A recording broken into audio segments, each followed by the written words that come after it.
Well, the largest time cycle race in the world, which is the Cape Town Cycle Tour, is currently underway. 40,000 cyclists are on the roads of the mother city. Currently, our reporter Justin Ford is following the race and joins us live now from Cape Town. Justin, you're up early. How's it cold?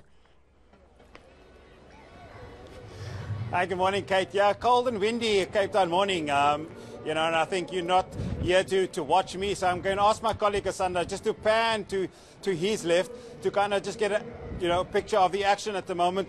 So we saw the first batch of riders out at 6:15 this morning already, and they in fact are expected to finish within the next hour.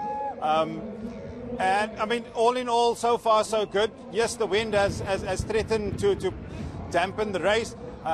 Winds expected around between 50 and 70 kilometers per hour along the peninsula.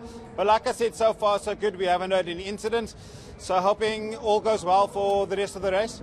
40,000 cyclists, that's a lot of bikes on the road, Justin. How much road closures are you dealing with this morning? And I see there's really good support for this race.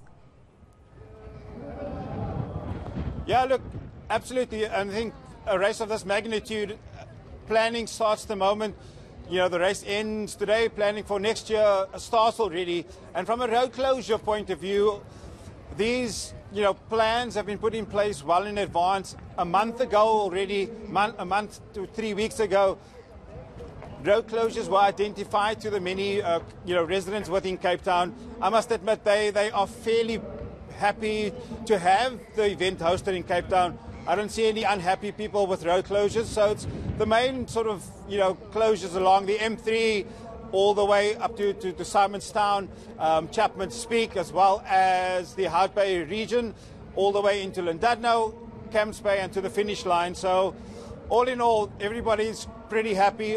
A few people out at the event, at least the starting point. And we will leave here now after chatting to you to head to the closing line and catch the riders, hopefully finish their race. Quick one before you go. Last year, the men and the women were separated. Is this the case this morning? And also, the last time I checked, I saw the men's race was quite heating up. Is that still the case?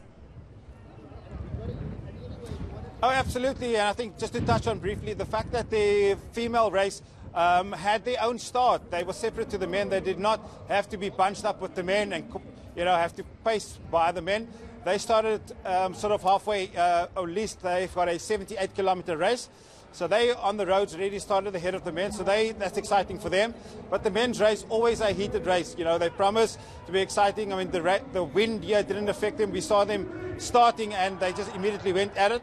So promises to be exciting, and hopefully we can get the winners, both male and female, at the end race, and chat to you later about that.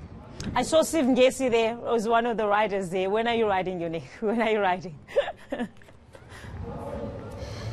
Look, well, hopefully next year I can get back on the bike. I did my first one last year, and perhaps we can set it up in such a way where we can chat along the route. And I mean, that will be fantastic. I'll hold you to that, Justin. That's our reporter, Justin Ford, reporting for us live from Cape Town during the Cape Town Cycle Tour, which is